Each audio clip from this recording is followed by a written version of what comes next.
Cécile, vous êtes l'auteur,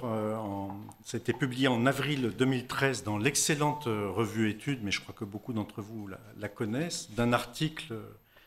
qui m'a paru vraiment très important, dont le titre parle de lui-même, Développement durable et crise de la représentation. Alors, en entendant Dominique, on se disait les représentations, y compris nos représentations mentales, mais il y a la dimension politique, c'est aussi la représentation démocratique, sommes dans des démocraties de représentation. Ça, c'est toute la dimension de votre travail en philosophie politique. Vous travaillez aussi sur la question de la responsabilité du secteur privé des entreprises. Et je crois que c'est ce dont vous voulez nous parler ce soir. Et vous êtes l'auteur, je crois, vous l'avez signalé tout à l'heure, d'un livre qui paraît prochainement aussi sur ce sujet. Mais qu'est-ce que peut ou qu'est-ce que doit faire le secteur entrepreneurial vis-à-vis de cette question du changement climatique? Oui, bonsoir à tous. Je trouve que le petit livre, je rejoins les éloges qu'a fait Dominique de ce livre et de son caractère très stimulant, très à la fois précis, concret et qui ne nous met pas dans une sinistrose en même temps en nous mettant devant les réalités actuelles et futures et en nous invitant à agir de différentes manières.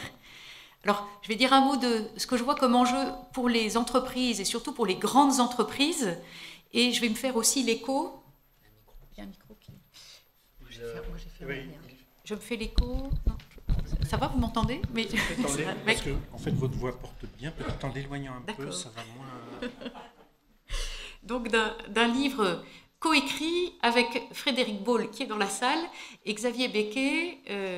cadre dirigeant, ex-Total et ex-Alstom. Voilà, donc du lourd, si on peut dire, par rapport aux enjeux de la transition énergétique, et on a réfléchi avec une douzaine d'autres contributeurs d'une association que nous avons créée aussi avec Gaël Giraud il y a quelques années, qu'on a intitulé L'entreprise une bonne nouvelle.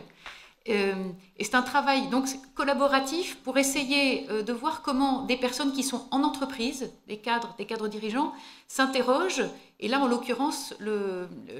but de notre ouvrage, c'est d'analyser à la fois les blocages et les leviers dans ces grands groupes vis-à-vis de la mise en œuvre de la transition énergétique, en se centrant surtout sur les questions énergie-climat, même si évidemment il y a bien d'autres aspects autour des questions écologiques. Alors j'avais envie de partir quand même, d'avancer, avant de souligner un certain nombre de facteurs bloquants, et je vais rejoindre largement ce qui vient d'être dit par Dominique. Quand même dans les avancées récentes, alors il y a eu un Climate Summit des entreprises là, en mai-juin, dans lesquels, alors là on a entendu beaucoup de déclarations d'intention de nos grands groupes vis-à-vis de la préparation de la COP21. Et en tout cas, ce que ça dit, c'est une volonté de ces entreprises, de ces grandes entreprises, de ne pas être dans le déni du changement climatique et de dire qu'elles ont leur part à jouer. On pourrait dire elles reconnaissent d'une certaine manière qu'elles font partie du problème et qu'elles ont des solutions à apporter. Alors on peut se dire qu'il y a beaucoup de déclarations d'intention, beaucoup de rhétorique. Est-ce que c'est suffisant pour transformer l'essai? C'est loin d'être sûr. Alors, qu'est-ce qu'il y a au niveau mondial actuel comme effort pour essayer d'engager les entreprises, notamment les grands groupes, à aller davantage dans le sens d'un développement soutenable? On peut dire qu'il y a eu quand même, depuis 2011, des avancées qui me semblent être, au niveau de l'ONU, ce qu'on appelle les principes Ruggie, ou un cadre, alors les termes anglais c'est Protect, Respect, Remedy. C'est le fruit d'un travail mené par John Ruggie, qui était le conseiller spécial de Kofi Annan puis de Ban Ki-moon, sur la question du rapport entre les entreprises et les droits humains. Et ce cadre fixe les responsabilités à la fois des États et des entreprises, en disant tous les États ont le devoir de protéger les droits humains sur leur territoire. Les entreprises ont le devoir de respecter ces droits humains dans leur sphère d'influence. Voilà. Ensuite, toute la question étant de savoir jusqu'où elles sont responsables. Et puis le remedies, il consiste à dire qu'il faut donner des moyens de recours judiciaires et extrajudiciaires aux populations victimes de violations des droits humains, notamment de la part d'entreprises privées ou publiques d'ailleurs. Et alors, suite à ce cadre, l'OCDE a publié en 2011 une nouvelle version des principes directeurs à l'intention des multinationales, et qui est un cadre qui est aussi très intéressant parce qu'il met en perspective à la fois ces questions de droits humains et puis aussi les aspects financiers, donc tout ce qui a trait au partage de la valeur créée par ces entreprises, et notamment en mettant en avant les enjeux de fiscalité dont je pense que nous savons que aussi à cause de la prise de conscience par les États depuis la crise de 2007-2008, qu'il y a un manque à gagner considérable en raison des pratiques d'optimisation fiscale des grands groupes, tout un mouvement, à la fois au niveau de l'OCDE et du G20, pour essayer de lutter contre ces pratiques à la fois d'optimisation fiscale légale, mais pas pour autant légitime, et pratique aussi d'évasion fiscale, alors illégale. Donc ça, je dirais que c'est un deuxième moyen par lequel on essaye d'engager les entreprises, notamment celles des pays de l'OCDE, à donc ratifier ces principes directeurs, à s'engager à les respecter, ce qui veut dire essayer de faire converger les logiques financières et extra-financières. Je vais revenir ensuite. Et puis, on peut dire qu'au niveau français, il y a eu depuis 2 ans toute une discussion dans le cadre de la plateforme RSE que le gouvernement a mis en place, notamment autour de la question de ce qu'on appelle le devoir de vigilance des entreprises à l'international, c'est-à-dire suite au drame du Rana Plaza au Bangladesh il y a 2 ans, la prise de conscience, là encore, que nous sommes aussi, comme consommateurs, responsables de nos choix de consommation et que ça nous engage, ça engage nos pays à veiller à faire en sorte que nos multinationales qui ont délocalisé une partie de leur production dans d'autres pays, avec des normes sociales et environnementales beaucoup plus légères, se rendent responsables des conséquences et des effets de cette délocalisation ou de la délégation de la responsabilité à d'autres au long de la chaîne de valeur. Et donc, ce qu'on appelle ce devoir de vigilance, c'est demander aux entreprises de veiller à ce que les droits fondamentaux soient respectés au long de la chaîne de valeur, ce qui correspond à ce qui est demandé par l'Union européenne aux entreprises, puisque depuis 2011, la définition de la responsabilité sociale des entreprises est une définition tout à fait nouvelle par rapport à celle qui prévalait avant, puisque jusqu'en 2011, on disait que la RSE, c'est ce que les entreprises font au-delà de ce qui est prévu par la loi. Donc en gros, c'est-à-dire c'est les actions philanthropiques autour des sites de production, par exemple. Depuis 2011, la nouvelle définition, c'est la responsabilité par les entreprises de leurs impacts, donc de leurs effets sur différentes parties prenantes et au long de la chaîne de valeur. Alors, quand on a dit ça, on se dit jusqu'où ça va, et ça a été l'objet des discussions là, dans le cadre de cette plateforme et aussi par rapport à la rédaction d'une loi qui a été votée en première lecture à l'Assemblée au mois de mars, alors qui est on peut dire qu'elle est insatisfaisante par rapport à ce qu'on pourrait attendre, mais qui est au moins un premier pas en avant pour inscrire dans le droit français cette idée que les entreprises ont à se soucier de leur chaîne de production. Voilà, alors ça, on peut dire que c'est des pas en avant, et puis que tous ces engagements volontaires des entreprises, d'une certaine manière, peuvent conduire à du droit dur, puisque les entreprises s'auto-contraignent. D'une certaine manière, elles se mettent en position qu'on puisse leur demander des comptes par rapport à leur mise en œuvre de ces principes auxquels elles disent adhérer. Et donc, ça peut permettre à la société civile, notamment, de faire pression sur elle davantage, et donc d'exercer une pression à la fois sur leur réputation, ce qui veut dire aussi sur leur cours en bourse, et donc on peut espérer que ça ait des conséquences sur leurs pratiques. Voilà, alors en même temps, on voit bien, et ça c'est aussi le fruit des discussions qu'on a pu avoir dans notre petit groupe, ce qui nous semble être un blocage énorme par rapport à des avancées à la hauteur des enjeux, c'est le fait que la RSE, même si ce que je viens de dire est un pas en avant, il reste que globalement dans les entreprises et dans les grands groupes, la RSE est quand même considérée comme quelque chose qui est à côté du cœur de métier, à côté de la vraie vie, et que l'un d'entre nous, qui est cadre dirigeant dans une grande boîte et qui est aussi chargé de la RSE, dit qu'on lui rit au nez quand il dit que la RSE doit être intégrée dans la stratégie de l'entreprise. C'est-à-dire que ce n'est pas pris au sérieux, ce n'est pas encore considéré comme quelque chose qui devrait être un ensemble de critères qui informent les stratégies des entreprises. Voilà, alors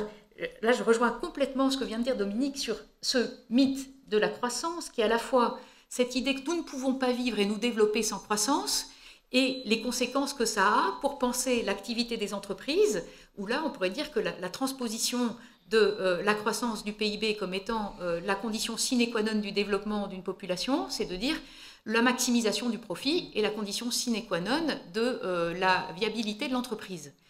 Et là encore, dans tous les travaux menés dans la plateforme RSE là, que le gouvernement a mis en place, ce qui est très frappant, notamment de la part du MEDEF, de la FEP, de ceux qui représentent le patronat et donc les dirigeants des entreprises, c'est la volonté permanente de montrer que la RSE doit être au service de la compétitivité. Alors, c'est aussi pour dire, au fond, tous ces critères sociaux, environnementaux, de responsabilité sont au service d'une croissance la plus forte possible pour nos entreprises. Et si ce n'est pas le cas, il y a un problème. Et là, on voit bien qu'il y a quelque chose qui est complètement faussé dans nos critères, puisque l'objectif, c'est justement bien de montrer que nos entreprises existent parce qu'elles créent de la richesse, parce qu'elles créent des emplois, parce qu'elles nous permettent de mieux vivre. Mais si on se rend compte que ce qu'elles font engendre des externalités négatives, des dommages sur l'environnement, sur les populations qui en fait sont contraires au but visé, ça veut bien dire qu'il nous faut réviser nos priorités. Et là, alors je renvoie aussi à notre livre « Ma proposition pour réformer le capitalisme », dans lequel il y a des propositions de juristes pour faire en sorte que la définition juridique de l'entreprise soit modifiée de manière à inscrire, là aussi, dans le droit, le fait que le profit, certes, est nécessaire, mais le profit n'est pas la finalité ultime de l'entreprise. Le profit est un moyen au service d'un projet d'entreprise dont on doit vérifier qu'il est compatible avec l'intérêt général. Alors, de ce point de vue-là, ça nous oblige donc à revoir cette exigence de la croissance comme si elle était l'objectif absolu, et donc contester des formes de financiarisation de l'activité des entreprises qui n'aident pas à faire en sorte que les entreprises soient au service de ces projets de société compatibles avec un développement soutenable à long terme. Alors, je résiste pas au plaisir de citer notre pape et l'encyclique, parce qu'il dit les choses de manière très claire sur ces sujets, et je voudrais juste donner 2 citations, une par rapport à la question de la croissance, et une ensuite qui s'applique plus directement aux entreprises. Donc je cite un passage du numéro 193 de l'encyclique. Le pape nous dit « Si dans certains cas le développement durable entraîne de nouvelles formes de croissance, dans d'autres cas, face à l'accroissement vorace et irresponsable produit durant de nombreuses décennies, il faudra penser aussi à marquer une pause en mettant certaines limites raisonnables, voire à retourner en arrière avant qu'il ne soit trop tard. Nous savons que le comportement de ceux qui consomment et détruisent toujours davantage, je vois ce qui a été dit tout à l'heure sur la voracité, ce comportement n'est pas soutenable, tandis que d'autres ne peuvent pas vivre conformément à leur dignité humaine.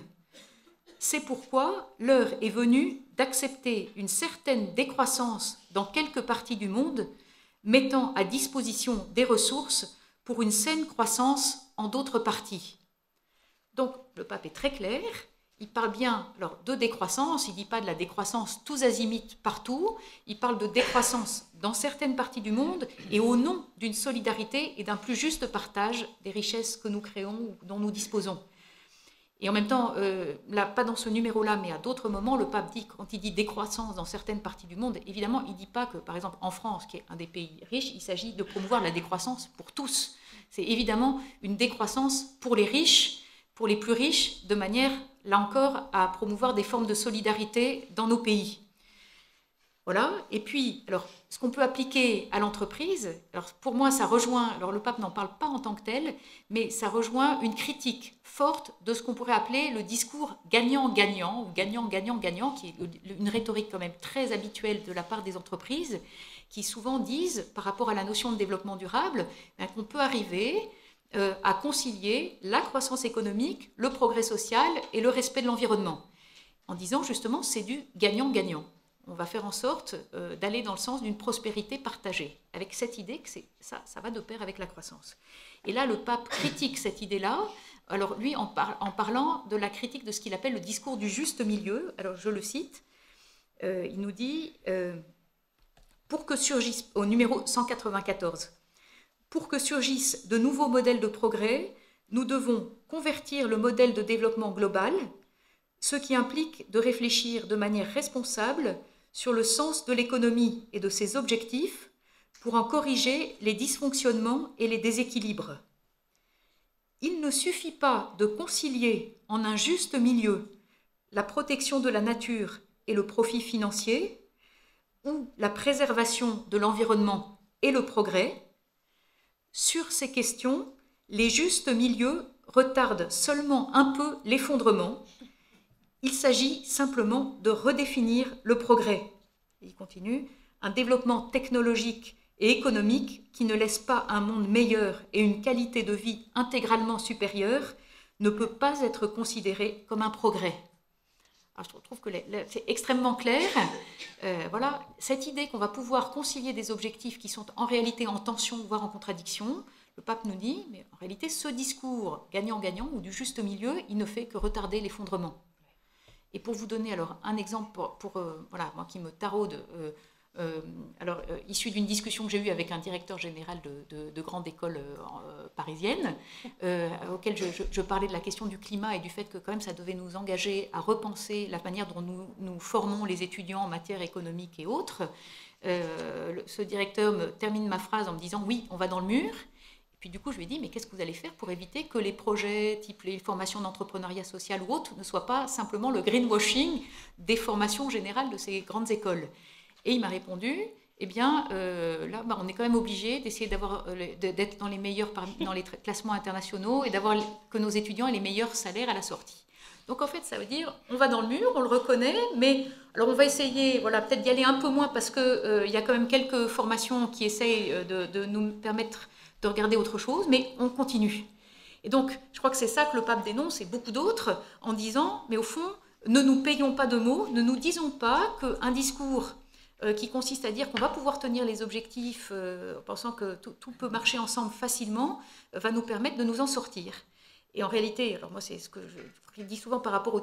discours gagnant-gagnant, en réalité, il occulte complètement le fait qu'il y a déjà des perdants.